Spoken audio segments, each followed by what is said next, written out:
Welcome to the Truth Talk podcast, where we connect biblical truth with everyday life. Hey, Brian. Hello, Amy. Welcome to Truth Talk. Just me and you today. Glad to be here. Well, this is a conversation that we've been prepping for a lot, and it's one that we talk with church members a lot, people in our community about a lot, and today is conflict.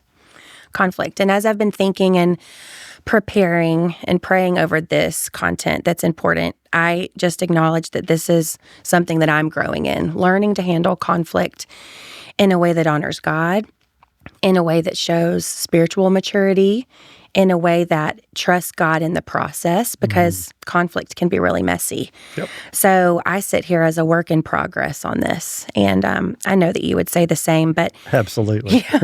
yeah, even when you reflect back on moments that you've been in conflict that you regret or that you wish you could do differently, we find those moments where we wish that there was just a guide. What do we do when there's conflict? And I think why we're so excited today to sit and talk is that there really is a guide that God has given us in Scripture. So as I've been brainstorming and thinking through this, where conflict exists, things that come to mind are in marriage, in our families with our kids, whether they're younger kids that we're raising still in our home or kids that are grown and out of the house. Yep. Just with our family in general, that can be really hard.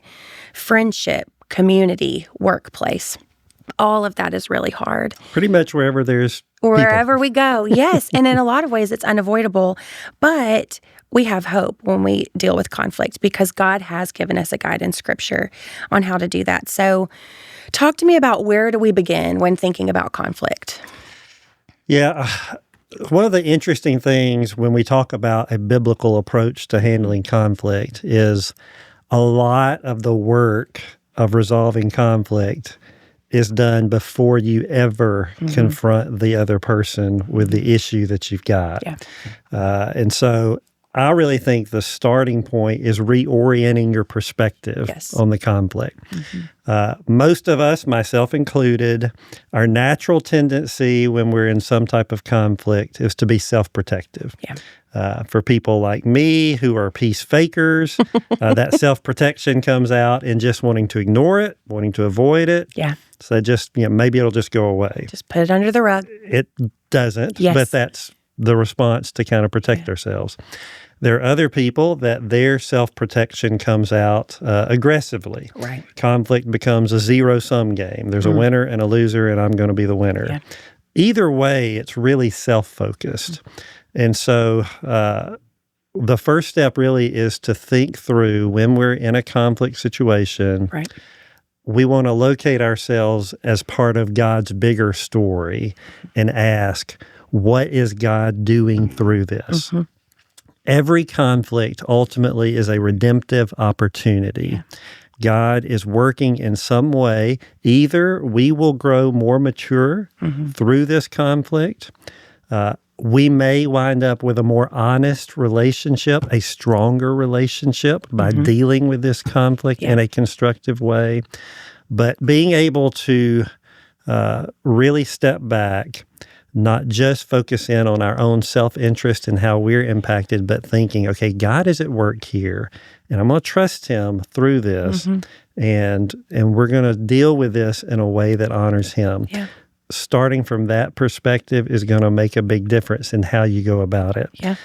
So I know once you have that reorientation in your perspective, it's important to think through and understand the nature of the conflict. And I know when you meet with people, you kind of have a framework that you walk through with them to help them think. So kind of walk through that with us. Definitely. How to think about and understand the nature of the conflict. All of this requires slowing down, like you said. We don't hop to action. We pause and we take a look at ourselves, like you just shared. And then I think what we have to do is take a view of the landscape of where we are in the situation. So I encourage people not to look at all of the conflict in their life as a sum, but to look at each individual area of conflict, whether that's a circumstance, a group of people, an individual. Look at it and say, where did this begin? Where did it begin? For some conflicts, we have people that we'll speak with that have been in conflict with somebody for years, Long time. where they've been bitter, where they're angry, where they've given up on somebody. And sometimes that is just because somebody didn't save them a seat on a bus, or somebody wasn't invited to a grill out, or somebody wasn't chosen to be on their child's team. And those things, if they had been handled immediately, wouldn't have grown into bitterness, wouldn't have been allowed to turn into such a circumstance and cause division. But it wasn't identified in the moment. Nobody slowed down, and it grew and grew and grew. Yeah, and you begin to interpret everything negatively at that point. And you look back and go, this didn't have to be this way. Yeah. It didn't have to get this ugly. This hurt didn't have to last for so long. So what I love to say is, where did it begin? Where's the root? In what ways have I attempted to resolve it so far? Have you tried to address it and it didn't go well and you just shut down and said, this is just the way that it is? Have you thought about addressing it and you got scared? Is it a moment and an opportunity to trust God, which we'll talk about in a few minutes? But in what ways have you tried to resolve it? And then, am I honoring God in the way that I've been handling and viewing it so far? So have I just become cold and bitter and given up on the circumstance, on the group of people, on the person? Have I allowed sin to creep in and take over where I am the one that has been enhancing the conflict? Sometimes I look at myself when I'm in moments of conflict and say, this one's on me. Yeah. I need to have humility, and I need to realize that this conflict does exist, but it's growing and rooting deeper because of my reaction, my bitterness. So it's just the landscape. It is being really honest about where you are, what the circumstance is, acknowledging that it's messy. It's not going to be fun. But at the end of resolving conflict in a way that honors God, we will bear fruit. Yeah. And we will grow those muscles of faith. Yeah. So. Really does take a lot of trust because it's hard. It's hard to deal with conflict and to address it. One of the last things you're talking about in that framework you give people is getting them to look within. Yeah. And if you want to take one verse out that's, to me, essential in how we handle conflict, it's from Matthew chapter 7, verse 3, where Jesus is saying, you're good at spotting the speck in your brother's eye, but you don't see the log in your own eye. He said you need to get the log out of your own eye before you can work on the speck in your brother's eye. And he really is using humor there with the picture of, you can notice the splinter in another person, but you don't see the protruding log coming out of your own face. So we need to turn that gaze within first. And think through a couple of questions. I like to tell people, pray through Psalm 139, 23, and 24, which asks the Lord to show if there's any anxious way in us. Right. He says, search me, O God, know my heart, try me, test my thoughts. So opening ourselves up to the Lord and asking, number one, how have I contributed to this conflict? Even if the other person is 99% at fault, there's probably some portion that you have contributed to make it worse, to pour gas on the flames. One thought that I had in my own life, I remember one time having to discipline one of my children, and I was getting really frustrated because she was not listening well, was not exercising self-control. And before long, I found myself literally yelling because she did not have self-control. And then it was like in the moment, I recognized, what am I doing? I'm losing my ever-loving mind because I'm telling my child they don't have self-control. Well, I just modeled that perfectly. Yeah. And so it did not excuse the reason that we had the discipline. We still had to deal with that. But I needed to stop and say, hey, I'm sorry. I should not have spoken harshly like that to you. So there's usually something we've contributed. And so when we can identify that, that's a good starting point. A second question that I like to tell people to think through, and in my own life like to think through, if you're feeling frustration or anger or irritability, there's some relationship where you're getting these emotions. Ask yourself why. Why am I feeling this so intensely? And oftentimes that can help us pinpoint there's something that has become too important to us. Right. One example, you may desire respect from someone in a relationship. Maybe it's a colleague at work, it may be a spouse, family member, but you desire respect in that relationship. That's a healthy desire. That's good. But when you're beginning to feel that anger when you see that person because you feel disrespected, right. It could be that healthy desire has become a consuming demand and has really taken a place of too much importance in your life. So starting by looking within, to me, is a good place for us to begin, and exactly what Jesus tells us to do before we go to the other person. Yeah. I think about how conflict, another emotion that comes to mind is anxiousness in when there's unsettled issues between others. It can cause you to be anxious because you're wondering, are they talking about that? Are they thinking about it right now? And for some, and even in my own life, I know it's become the elevator music of the back of my days. Yeah. This unresolved conflict that turns to a constant thought, and the way that we can take it from being the elevator music of our minds and our hearts to something that we have given to God is we surrender it to Him. We trust Him with the people. We trust Him with our relationships. We trust Him to guide us as we handle it. We are not called to handle it on our own. Yeah. Conflict, we have seen break up families, break up churches, divide nations. I think about how hard it is to handle conflict, big or small, but we do none of that without God and His guidance and the work of the Holy Spirit in us, which is so freeing. I'm in the midst of conflict. I get to trust God. I get to surrender it to Him. So one of the passages of Scripture that I say to myself every single day is Psalm 37:5, and it simply says, commit your way to the Lord, trust in Him, and He will act. Commit my way to the Lord. I give it to Him. I trust Him because He is good and He is infallible, and He will act. Not He might. He will get around to it. He will act according to His will, according to His purposes. Not mine, not even in my timing, but He will act. So often when I speak with people in conflict, I share that passage with them because it is a simple reminder that we can say to ourselves that we are committing our way to God, knowing that He has called us to resolve conflict. We're going to trust Him and He will act. And I think that's such an important step before we dive into what we're going to talk about next, which is more the tangible ways that we address conflict. But if we have not, the flow chart of my mind, if we have not checked ourselves, looked for the log in our own eye, which is hard to do. Yep. If we have not slowed down to think about where all of this started, which takes intention, and then we say, God, we trust You in this. We trust You to help me work out my own sin. We trust You to help work out even the most difficult people in the world. God is able to restore those relationships, again, in His will and His way. But what a freeing way to walk into conflict. We don't have to walk in fearful, anxious. That elevator music just turns to peace. Not because all is well in the scenario, but because God is with us and we can trust Him in each step. Yeah.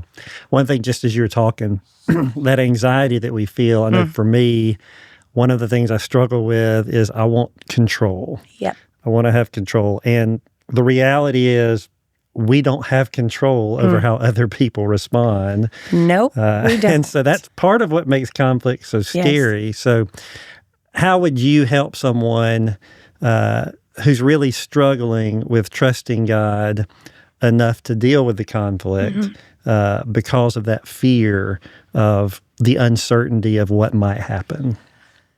I would start with prayer for wisdom of the when and how you're going to carry out that conflict. Because if anxiousness has taken over in your primary emotion, you want to know how it's going to play out before you're willing to dip your toe into it. But that's not how this works. Yeah. I also think just prayer for the person or people that we are in conflict with, that God even then would prepare them to be able to walk through the conflict. So we're talking about conflict in variety, right, in a large scope. But for some, it's conflict that has been going on for decades. And I understand why that can be really scary and cause you to be anxious, which is why I think this surrender moment is so important, because we're acknowledging that in our own power, in our own emotional capacity, we ain't got it. Yep. We are not going to be able to handle it. Yep. We're going to fall on the floor. We're going to crawl under the bed. We're going to hide in the closet.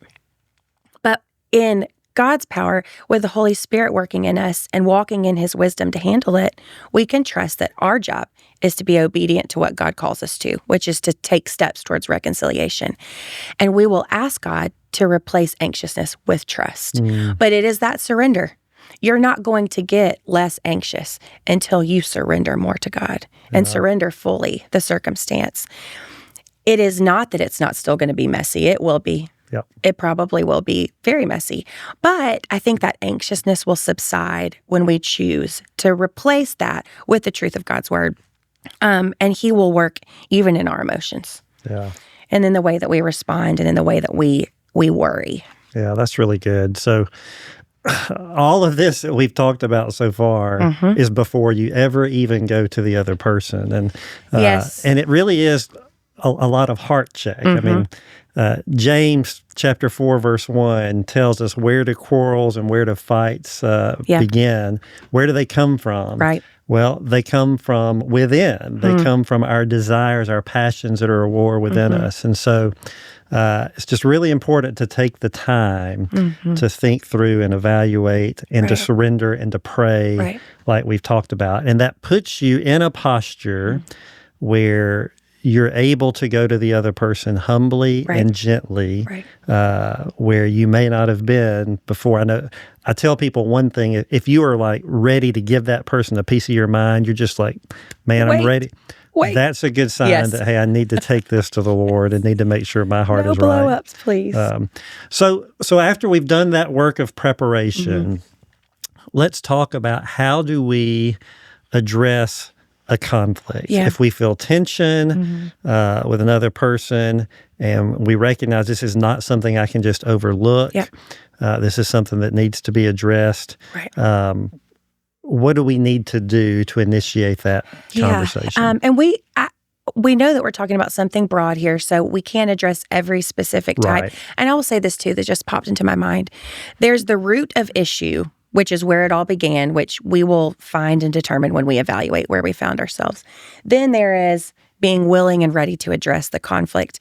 The in-between, we have the opportunity to honor God in the way that we are acting or not. So one thing I would point out is in the in-between of issue being addressed with another, I want us to be careful about how we speak about them to others. That's good. So if we have an issue with one person and we're not ready or willing to talk to them about it, but we're willing to tell everybody else how we feel about them, that's not honoring God. It's not a healthy response. We have to make sure that we don't say things that we cannot take back. I'm done with you. You're toxic. I want you out of my life forever. Especially if we haven't walked through any steps towards peacemaking, but we just make emotional reactions. Like you said, if you feel ready to fight, you need to sit down and you need to pray. And sometimes... and two, if you feel like I'm done with them, I want to cut them off, I would say the same thing. Pause until you've gone through the healthy processes. So I just wanted to point that out because there's an opportunity to do a lot of damage additional to the where the issue started and bring others into the conflict. And that is, again, Satan's desire to divide us. The way that conflict and issues start with 1 or 2 grows to 30 because harsh language has been used. So looking at addressing conflict. So part of what I want us to remember our goals isn't just to make the issue go away, isn't so that we can see this person at Thanksgiving and make eye contact, isn't so that we can walk into the office without being scared. We want to honor God with our lives, which means every relationship. So when there is somebody that we are avoiding every time they walk into a room or ignoring their calls, or maybe we're changing our group altogether because we want to get away with somebody, but we're not willing to address it. Let's think about our goals. Pursuing peace. One of our goals is to pursue peace. And The next I would say is to strive to restore. These go together for me, but our desire is to mend what is broken, is to take what is hurtful and hard and doesn't have explained solution. We haven't found a way to end it yet, and bring it back together. And we can only do that through God's power, right? And so we're trusting God to help us pursue peace, strive to restore. 2 Corinthians 13:11 talks about aiming for restoration, comforting one another, agreeing with one another, and living in peace, and the God of love and peace will be with you.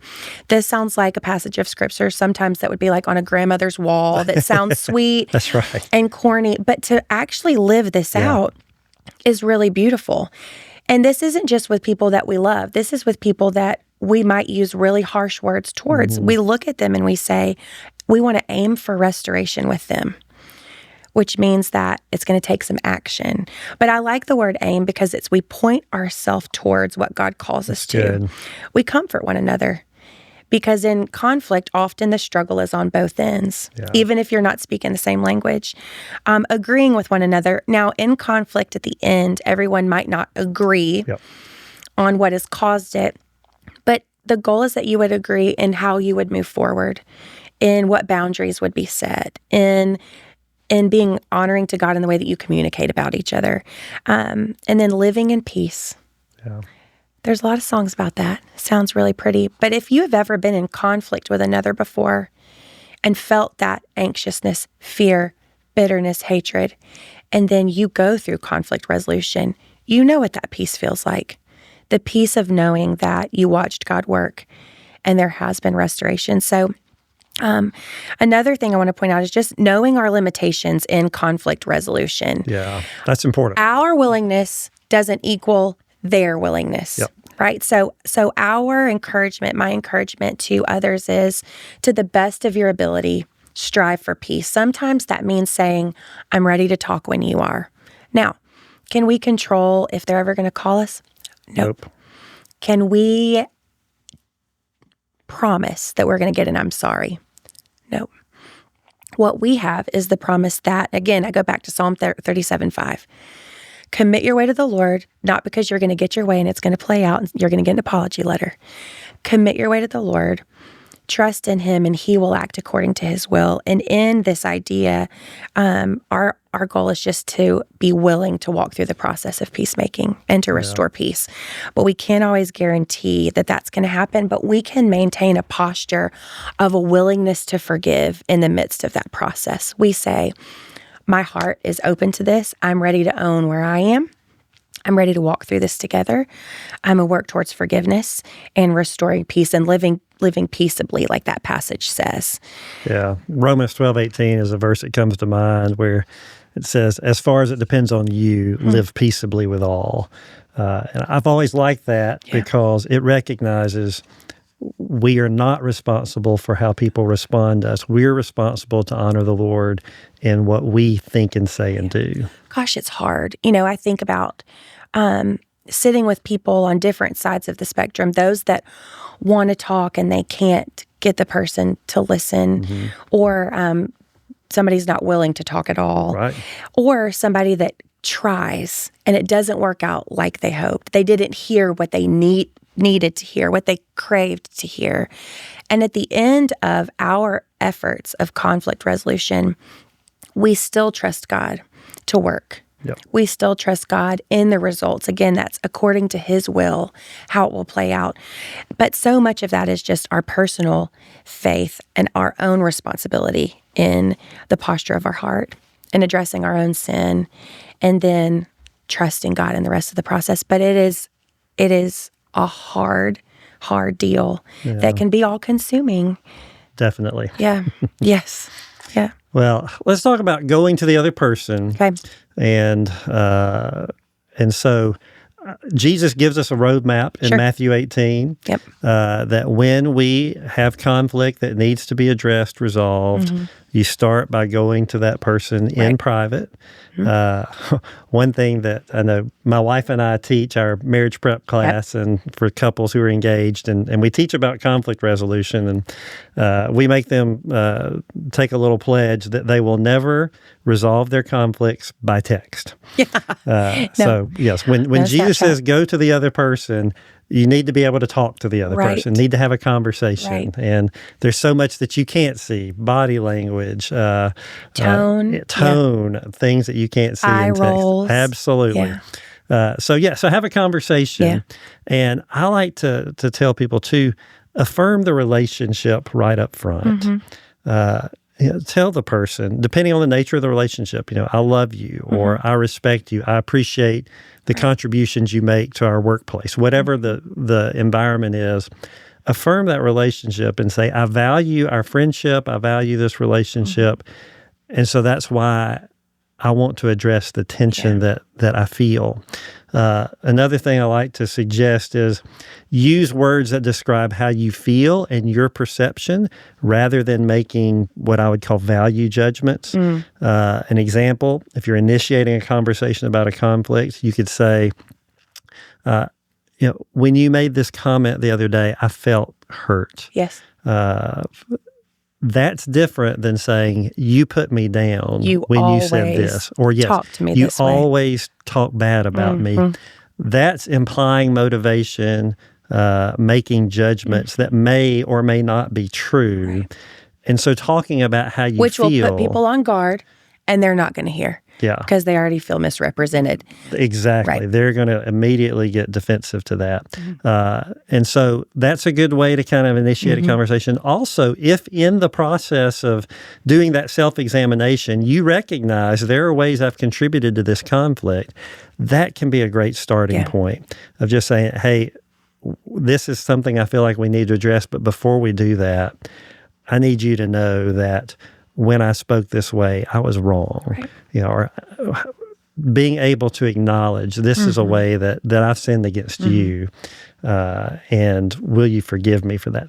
Right. Sometimes when you show that kind of humility, that kind of contrition, a willingness to change, that can help set a constructive tone for the conversation. So those are just some ways to kind of initiate a conversation. What else would you suggest in terms of initiating this resolution of the conflict with the person? One scenario that comes to my mind is that you may find yourself sitting in a conflict scenario where the person across the table from you has caused a lot of damage. Yeah. And where you feel that they are still causing damage, and you are trying to restore peace, but you just feel that an apology is owed from across the table. You're dealing with past hurt and to be. present hurt. Absolutely. Yeah. And maybe you feel like this person just doesn't care. They're just going through the motions.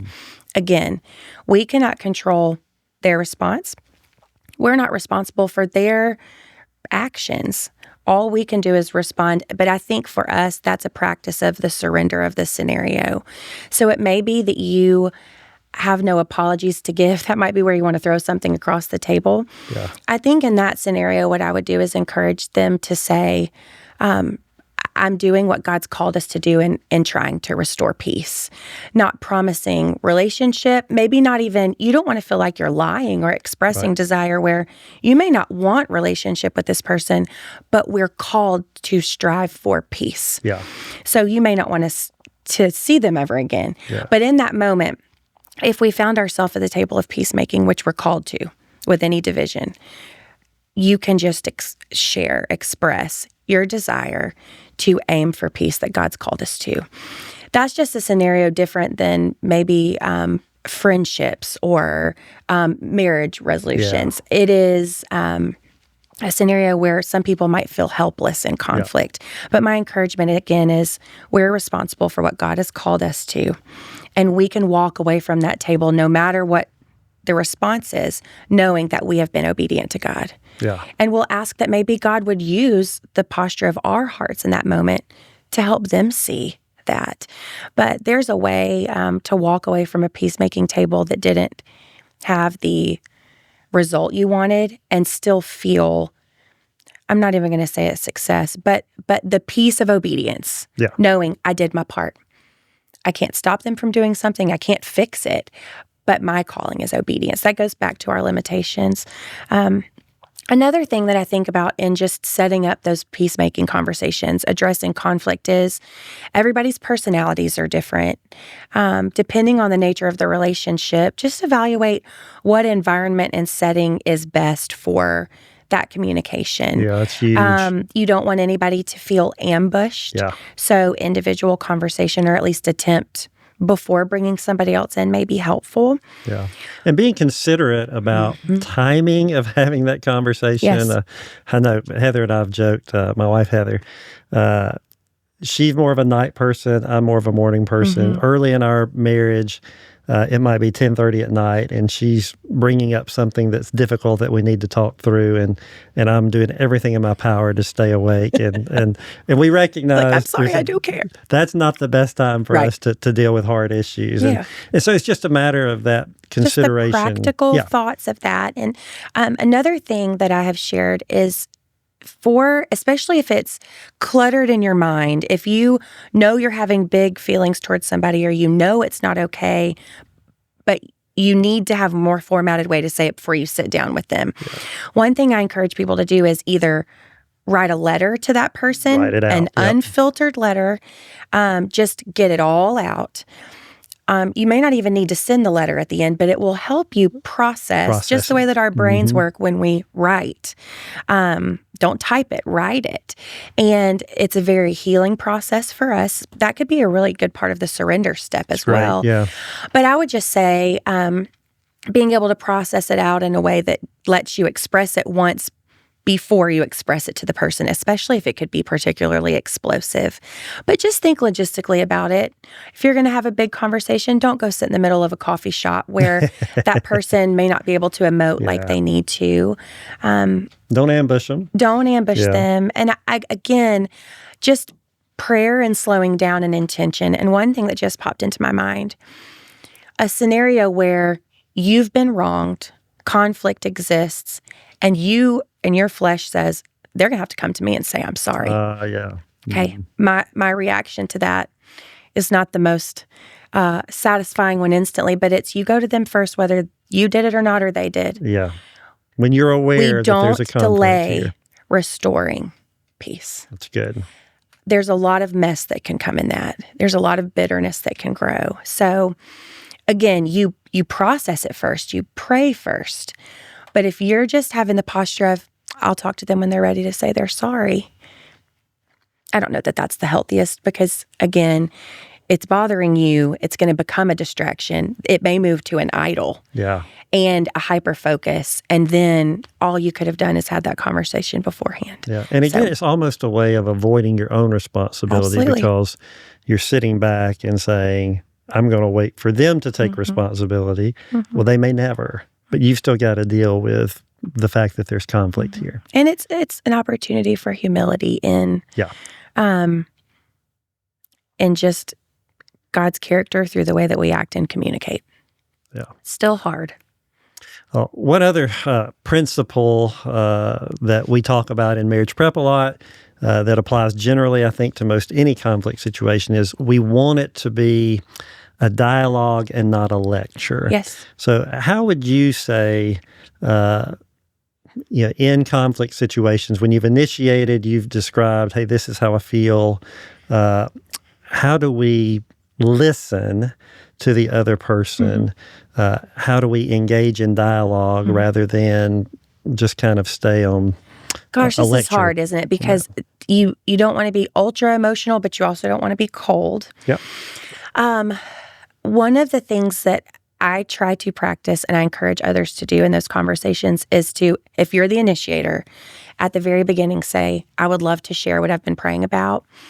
And then I want to hear from you. That's good. Let them know you're going to be ready to listen, because what people want to do in that moment is interject and defend, interject and correct, throw a pillow. You never know what's going to happen. So I think if there is a commitment from the beginning that I'm going to be ready to listen, at the end of this, I want there to be peace. I want to walk away better than when we sat down.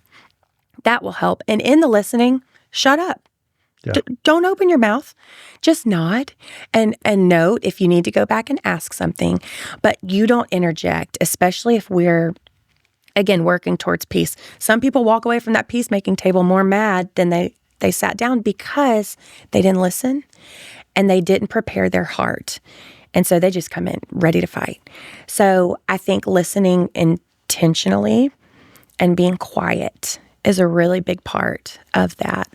Yeah, and really trying to understand what is motivating the other person here. Because again, that James 4:1 verse is so helpful to know that if we've got a conflict that's going on outside, that means the source of it, the root of it, is really going to be our desires within. And just really trying to understand what's the other person seeking, what's motivating them in this conflict, of really trying to put yourself in their shoes and to try to see it from their perspective. And that can be helpful when you come to the place where you begin brainstorming some creative solutions. I mean, if you've got a conflict where you're just at an impasse, one of those situations, you just can't see eye to eye and there's a problem that needs to be resolved. You want to try to get to a place where you're brainstorming together some creative solutions. What could that look like in a situation where you've gone to someone and you're just having trouble really finding a way to solve this problem?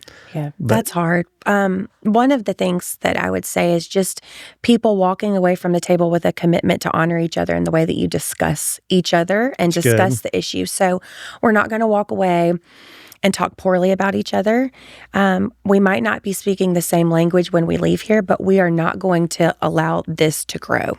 So just honoring each other in the way that you speak. It may be setting boundaries in time spent with others or time spent in particular groups. I would say avoiding is not a healthy way to see it, but if you say, hey, maybe some less time together in the same shared spaces until the emotions absolve is a healthy response. But there also could be an opportunity to circle back, to say, let's give it a rest until after the holidays. I mean, truly, we joke about this, but the emotions grow and grow and grow. Oh, yeah. And then in January or February, we calm down and say, the twinkle lights made me mad or extra emotional, and let's try to talk. Yeah. So it's not always we didn't get there. It's maybe a not right now. Yeah. But I would say that setting boundaries intentionally together is better than walking out of a room without saying it out loud at the table and saying, I'm leaving that group, I'm out, because we didn't fix anything. Yeah. That's not healthy, and it's allowing the division to grow. And I'll say this as well.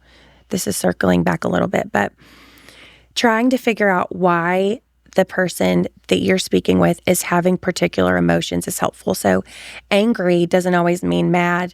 Sometimes that anger is rooted in insecurity, unmet need. Quiet doesn't always mean sad. Quiet can mean they're boiling underneath. But I think when we're talking with them, and even when we're setting our goals to move forward, it could be, I see that you're really angry with me. And I don't want to walk away from this table with you angry with me. I get that we are not going to be on the same page today, but is there anything I could do to help with your anger or to help with your sadness? And maybe pull out those questions and see if they could say, I need to hear from you more. I need to see you less. They may give some more concrete examples if you don't take their emotion for face value and figure out what the root of them are. So I think about my husband, when he's angry, it's insecurity. When I'm angry, I'm sleepy or hungry. And when we're angry together, I need a nap and he needs a compliment. And we've but to just see the anger at face value, we're never going to get there. We had to ask each other questions and pull out, why do we feel this way? Yeah. And we're both having the same emotion, but it's coming from completely different need sets. That's important when you're communicating. Yeah. I do think, too, going back to Matthew 18 and the roadmap Jesus gives us, when we're not able to reach resolution or when we've exposed someone else's sin against us and they are not repentant, they are not acknowledging it, God's word tells us there that we involve others. Yeah. That we go to other people that are godly, that that we both respect, and that we seek help in resolving it. And that's an important step too, that we have those types of people in our lives that we know we can go to. And obviously we here at the church will get involved and want to be able to help people to resolve conflict. One image that I like to give, it's when believers, when those who follow Jesus are in some type of conflict, we tend to see the other person as the enemy. And it's as though we're on opposite sides and we pull out our weapons and we're shooting at each other. And I like to remind people in that situation, you're on the same team. Yeah. We are on the same team here. We need to recognize we are fighting against an enemy, but the enemy is not each other. one another. Yeah. The enemy is the thief who comes to steal and kill and destroy, who is trying to rip us apart, tear aside our unity. What we need to do is we need to make sure that we're on the same side, shooting at the correct enemy. Yep. I love that. That visual is good. And I think that I've seen a lot of fruit come from a neutral party at the table. It is somebody that I see as a translator in some ways that can say, we're both saying the same things. You both desire the same things. Or sometimes can say, hey, what she is expressing is correct. You're being harsh. Where sometimes we just don't hear each other when we're in conflict. And there's ways to do that you never ambush anybody. You let them be aware of the person and let it be a neutral party to the best of your ability. And then God gave us that model for a reason because we've seen a lot of fruit come from that. Absolutely. Hard conversations, long conversations, but helpful when, again, we find a common language to have in conflict that isn't one person or the other being favorited, but again, aiming for restoration and peace. Yeah. One other thing I wanted to get your thoughts on as we're getting close to wrapping this up. Our culture today is just increasingly polarized and hostile and really encourages kind of sitting in our bitterness in some ways and seeing the other side of whatever conflict we're on as an adversary. One of the things that you and I both, we've talked about this, is we've increasingly heard people making statements like this, that person is just toxic and I just can't have them in my life. Now, there are unsafe people. Yes. And there are situations where boundaries need to be established and people need protection. But how would you respond to someone who is in a conflict, let's say, with a parent or it could be an adult child or it could be a coworker, but their initial statement is that person's toxic and I just need to be done with them. How would you respond? Strong emotions are allowed. I encourage people to, what are you feeling? Be honest about what you're feeling. And often in conflict, feelings are really big and really scary and really overwhelming, which is why I think where we began in this conversation is so important, is through what are we filtering our big emotions. So if we are seeing our conflict as separate from the way that God calls us to, if we're letting our emotions be the guide, if we want a quick resolution or a quick fix, aka I'm not speaking to them anymore, or you're not allowed to come to my house anymore, or you're out of my group, whatever it is, that's when those phrases come to my mind, and people being cut off, canceled, toxic, done. There is a very healthy way to say, I need space from you. Yeah. There is a very fair and healthy way to say that until XYZ happens, I'm not comfortable with you being in my life in an active way. So I think that I would encourage people to look at the way that they're speaking about people that they're in conflict with. Ask if it's rooted out of emotion that's been undealt with, not surrendered, not processed, still raw, still big, and say, am I saying that to hurt, to damage because I'm just mad or I'm just so hurt? Or are we saying it because we really want to honor God? I don't know that really strong language like that goes hand in hand with somebody that's aiming for restoration. Yeah. Again, there are scenarios where people do need to not be together. There are scenarios where strong boundaries need to be set, whether for safety or for long-term hurt. Yep. All of those things, absolutely. But if it's just mad and undealt with, we're going to say things that take years and years to heal. So I think that it is through what are we filtering our emotions? Because our emotions make us say wacky stuff. Yeah. I do think asking, am I trying to punish? Yeah. Or am I aiming for restoration? And we the think verse it's that going to you make us mentioned feel earlier. better, to call people names or to say hurtful things or to make ultimatums in the moment. That's knee-jerk. And it's not processed. It's raw.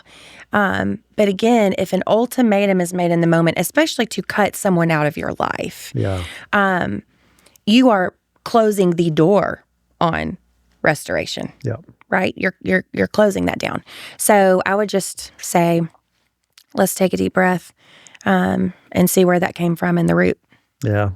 And I do think it's important for us, for those who have experienced God's grace and forgiveness, to be ready and willing to forgive. Absolutely. And sometimes forgiveness that leads to reconciliation cannot happen because the other person is not Unwilling. repentant. They're unwilling.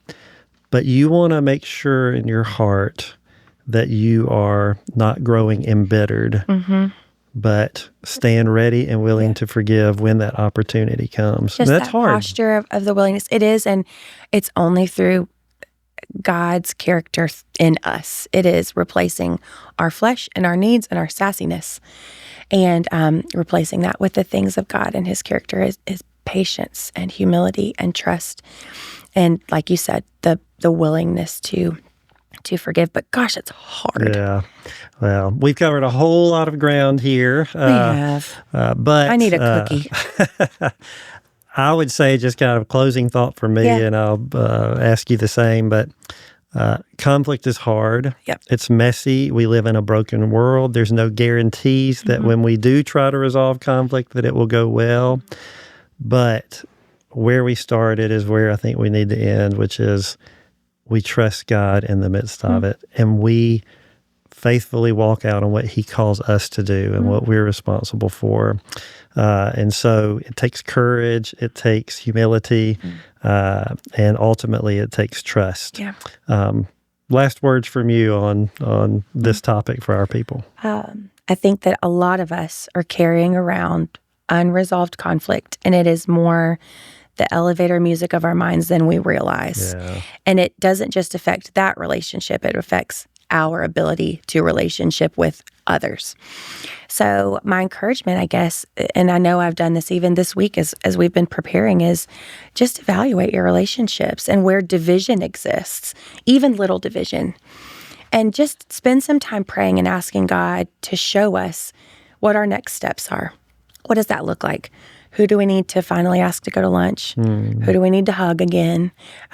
What boundaries maybe need to be adjusted? What boundaries need to be set? Yeah. And we trust God as we work, but the messy is worth it. I mean, the messy is worth it because otherwise we are going to end up really upset and bitter and lonely in unresolved conflict. And that's not what God calls us to. No. So thank you, Brian. Yeah, this is great. Thank you. Thank you for how you help our people day in and day out. You're kind.